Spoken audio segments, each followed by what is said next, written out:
Welcome to another time episode of Everything Sports with Aman and Evan. I'm your host, Evan Garber, and today I'm going to be talking about how the 49ers can win the Super Bowl, giving you a little bit of a preview. And of course, we'll have part two, how the Chiefs can win the Super Bowl on Thursday. But before we get into it, make sure to follow us on all social media platforms so you don't miss out on any of our content, whether that be the shorts on YouTube and TikTok, the 10-minute episodes here on YouTube, um, the regular podcast episodes, 30 minutes plus on Spotify and Apple Podcasts or whatever you get your podcast, as well as follow us on X or Twitter, whatever you want to call it, as well as Instagram. Make sure to follow us on all of those so you don't miss out on any of our content. But we'll get right into it now. How the 49ers can win the Super Bowl. But first, we'll do a little bit of a recap of the 49ers game. Of course, that game was pretty ugly for the Niners in the first half, down 24-7, and they really didn't have a whole lot of business winning this game. I'm going to be honest. Yeah, down 24-7, but you can point to so many moments where the Lions didn't capitalize on some big mistakes, or like the Lions kept them in the game. Of course, uh, those fourth down failures, those were very, very, very huge. If you take those 6 points, then the Lions end up winning this game. Both obviously, of course, the score, but it changes the whole perspective of the game. If you're the Niners and you give up those 6 points, or at least those 3 points in the first time, um, you're down 20 points, and 20 points is not something that you would think they'd come back from. Of course, it's definitely a big difference between 17 and 20. And of course, the field goal at the end for the first half, the difference between the difference between 17 and 21, even that's such a big difference. It's a completely different mindset versus when you're down 20 or 21 rather than 17. And I think that field goal right there gave the Niners just that slight hope that they needed. I think either way they would have hoped that they were down 20 or 21, because you got to believe in yourself. You got to believe that you can come back no matter what the score is. But I think really just being down 17 was very, very, very huge compared to the 20 or 21. Honestly, if I had just the slightest bit of hope as a Niner fan that they were going to come back down 17, but down 20 and 21, I mean, considering the way the game was going, I really would not think they had much of a chance at all. I didn't really think they have a chance, period, against down 17 points. But of course, I did have that slight hope. I was like, okay, maybe we can turn over. Maybe we can score the first drive, get a turnover, and be down only 3, or make it a 2-score game, whatever it may be. Just get close enough where we can maybe pull away or come back in the fourth quarter or something like that.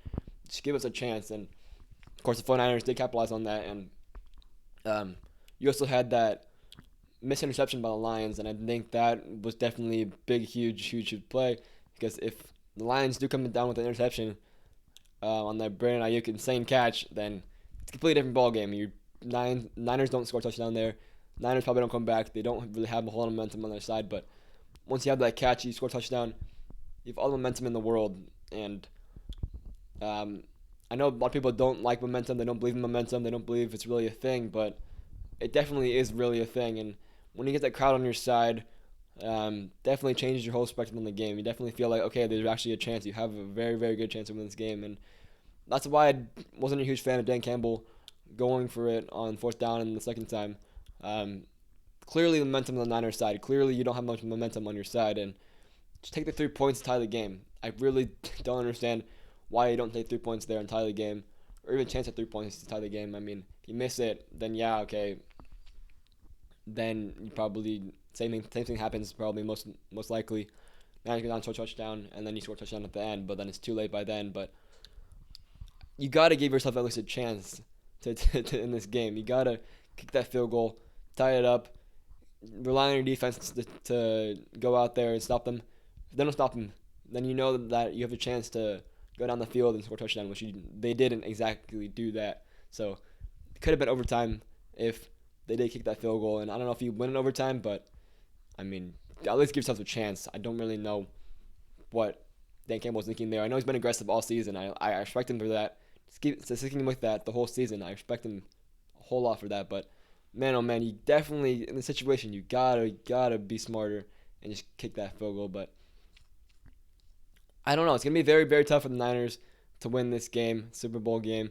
Like I said, they've been pretty lucky these past couple of games. Lions, like I mentioned so many times, and the Packers, they didn't have a whole lot of business winning that game either.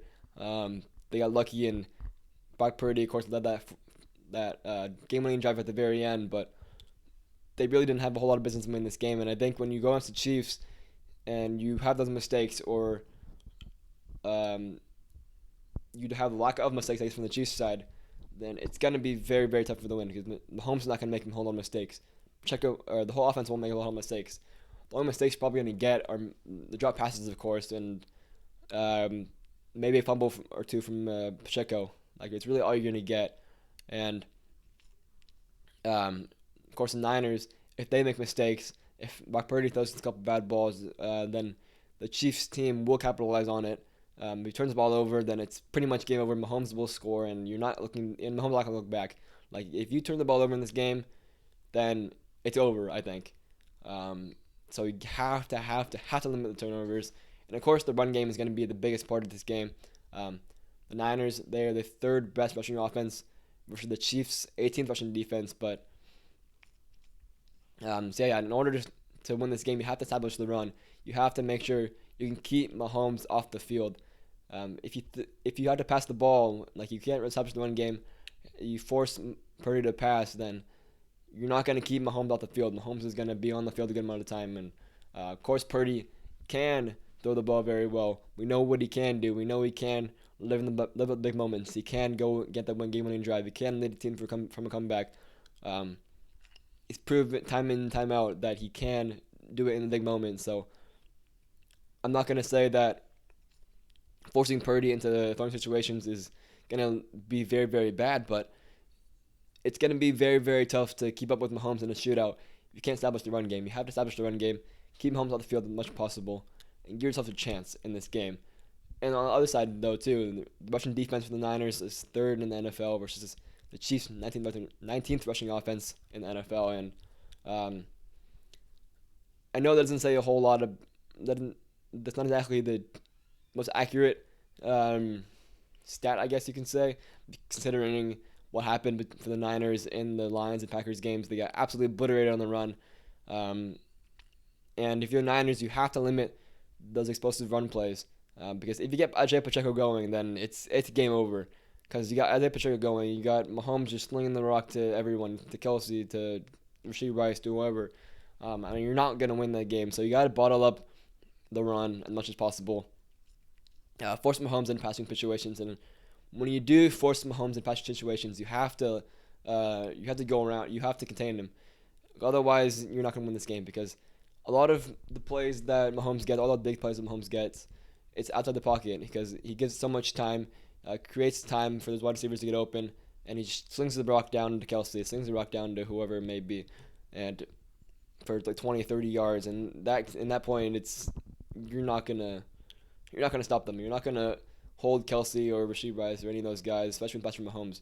You're not gonna contain those guys in long enough if you give Mahomes so much time. So if you're Niners, the D line is going to be very, very huge in this game. You have to be able to contain Mahomes. You have to be able to stop the run. Obviously, way easier said than done. But if you're Niners, you have to figure it out a way. And Shanahan in his offense is actually 5-3 versus Spagnuolo's defense, which could end up being huge, of course.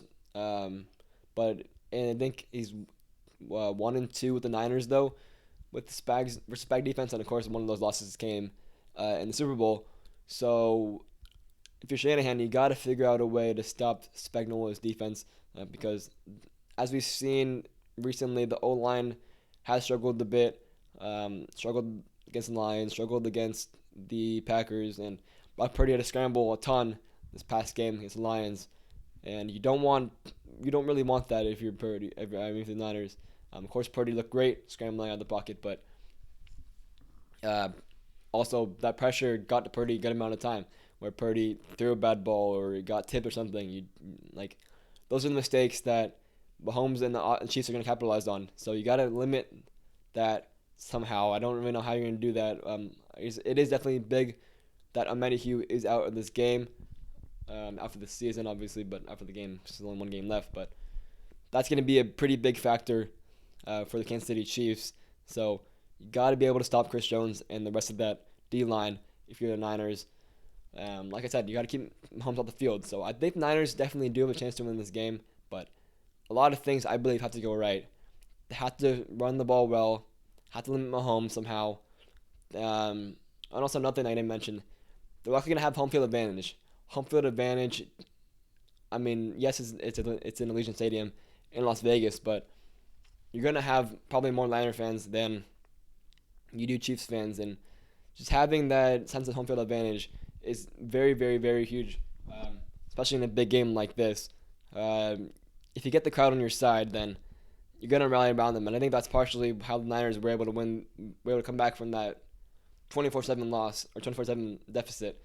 If you were in Ford Field in Detroit, then you honestly probably don't come back from that game because you don't have any momentum on your side. You don't have the crowd behind you at all. And I think partially what helped them come back in this game was the crowd, was the fans.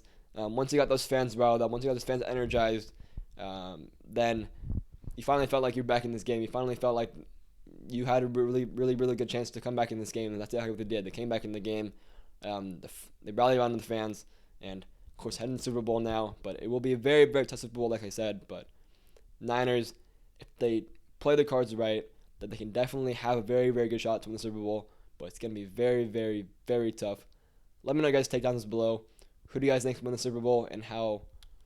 And what do you guys think about Niners' chances, Chiefs' chances? And comment down below your pick as well as your MVP, and maybe comment some X factors too. What X factors did I miss that could be very, very huge in this Super Bowl game?